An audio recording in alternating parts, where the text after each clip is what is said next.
So, have you always been a good team builder, or is that a skill set that you learned later on? Dude, again, the school systems never taught you to be a good team builder, right? Yeah. Listen, in English class, I was great at team building, but they called it cheating. you know, so I was good at collaborating, and I was outsourcing to my friends that were way smarter than me in English, and they were outsourcing to me in math. I understood math way different than them, right? So it's funny how that is, but then you get out in the real world, and this is the problem. They don't teach you to ask for help. They don't because oh, you're weak if you ask for help.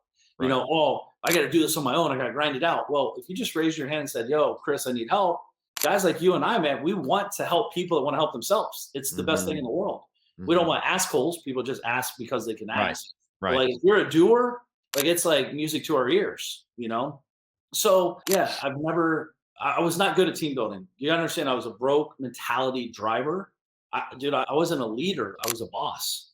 But keep in mind, my old me, I wanted to be the biggest boss. I wanted to have the most employees. Like, Mark, you're the boss. You're the boss. Now I don't want anybody to know I'm one of them. I actually work for them, right? Yeah. I'm a leader. I got more arrows on my back than them because I'm protecting them, right? I want to lead them. I want to guide them, and I don't want to talk about it. I want to do it with them. So because I've been there, done that. I'm in the journey with it through the process. So I lost some really good people on the journey, because I was muling my team because that's Right. what I knew. Right. So for the first 12 years of my life, man, I lost a lot of great people in my life because I'm like, work harder, get paid less. The harder you work, the less you make. Go figure. That's a cool model, right? It doesn't work out well. But I had some really amazing people stuck around because they believed in the big picture. And unfortunately, they just got burnt out. And that was my fault. So I realized that. I think, too, you got to have an awareness with yourself as a real entrepreneur that everything good and bad is your fault. Yeah. So, Yeah. right? 100%. Most guys raise their hand when they're like, I did that if it's really good. But if shit's hitting the fan, you're like, dude, I don't want to, I didn't do that. My assistant did that. Yeah. When I started taking responsibility for everything good and bad in my life, God, a dramatic change took place. I started seeing myself just climb massive heights because at that point, if it was bad, it was my responsibility to fix it. And Yep. I stopped making the blame game. And with the blame game, just nothing ever gets changed. Well, yeah, it just doesn't serve anybody or anything. Right. So, how do you stay motivated pushing towards your dreams and your potential self on a day-to-day basis? Yeah, it's a good. I don't think about it, dude. I haven't done anything, right? In all seriousness, you're saying all this stuff I've done. I literally feel like I'm just like scratching the surface. So I think when people lose motivation, it's because they're not dreaming big enough. Like I have pretty big dreams, pretty big goals. I want to be a big giver. And not only that, Christians, man, I got two little kids, dude. They're watching. They're not Yeah. going to watch your dad sitting around with his thumb up his ass watching, WWE all day and playing video games, Yeah. right? So I got real work to do. They're watching dad. Cool thing. Like I want to be a great steward of money. I want to make a lot and give a lot. And you got to steward that. You got to understand stewardship. You got to understand giving back. Like this is a muscle, right? We got to work on this. I'm not talking like giving $100. I'm talking like many hundreds of millions of dollars, if not billions. How do we do that in our lifetime? Maybe not just through me, but through our connections, right? Right. When I do my birthday bashes, like in June, we'll be doing, like our goal is to always donate hundreds of thousands of dollars just from that one event.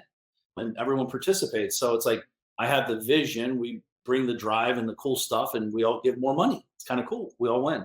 So I've never met someone that's like, man, I hate the world because I give too much. I give too much money. I hate the world. You usually see the world in a different light. And I don't need motivation. My motivation is knowing that I'm going to die.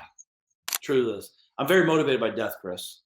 Yesterday, actually, a true story. My son was riding a bike around the pool, and she was like cleaning leaves out of the pool, whatever, being a little kid.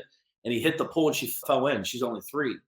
And if the babysitter wasn't here, I wouldn't be here today. I'd probably be making arrangements for a funeral, right? So that's what motivates me. Death. Obviously not her death, but I'm Right. going to die. I'm 43. I might be on the other side of death, or I might be on the wrong side, the downhill dead to the end. So, if I live to 86, awesome. But I want to live longer as long as I'm healthy. But that drives me, man. It's like I think so many people are living like they're going to live forever. I see it everywhere.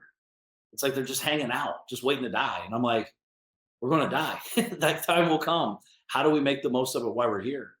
And I got a lot of books to write. These books are not just for people to learn and give a lot of money away, but this kind of like my kids, they're going to wake up and their kids and their grandkids and their great grandkids, like they're going to be able to read my books. and they're going to learn who I was through the journey of the books. You know, I picture 100 books on the shelf, start from the left and go to the right, and they get to know who I am. This could be like 500 years later, you know. Yeah. And this video, right? We live in Yeah. a beautiful world where we can record shit and it can last forever. You know, That's it's not like it's us having the big ones like we used to have right on the yeah. shoulder. Yeah, with the video sitting in there. I mean, it was massive, Yeah. like a suitcase. It always amazes me when I speak to other entrepreneurs. I mean, just like you said, you was like, I'm just scratching the surface. It feels like I've not done anything myself. And I feel that way. And then I have other people look at me and they're like, man, you've done so much. But then every time I get in a group with bigger players, it's easier to acknowledge, man, I haven't done jack shit.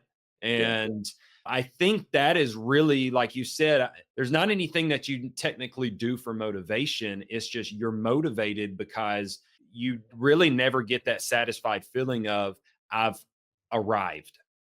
Because as soon as you hit your goal or dream, you've got another goal or dream now because now you believe you can do even more.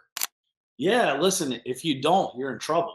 You Yeah. know, it's complacency and you're either going forward or backwards. There's no settling in life. It doesn't just, it's not stagnant in life. You know, I think the big thing is what you said though, is like, you know, people around you are like, dude, you're doing so much. You got to be careful who you listen to. Right. So much compared to what? By the way, you might even be doing more than them in that group, but compared to your dreams, you're not doing much at all. Mhm. So they're coming, not to say you can't enjoy it and you hear it and you appreciate it, but Yeah. I don't need anybody to tell me I'm doing a good job. I don't need anybody to say, you know, high five. It's like, dude, number scoreboard. That's all I'm looking at. Scoreboard results. That, you know, data, not drama. We all know most people are living below their means, you know, mentally and result wise. So when someone says something, I listen to it, but I don't, you know, you got to take it for a grain of salt. It's like, Chris, cool, I'm big time to what? Like, I don't know what that means. Because again, we're barely scratching the surface. And what our, as you know, our destinations in our brain today, it really is just a checkpoint in the process. Right. Today, we can't think any bigger until we get there. But when we get there, it's like, there's another level. You know, Yeah. you just don't know that until you get to that point, though.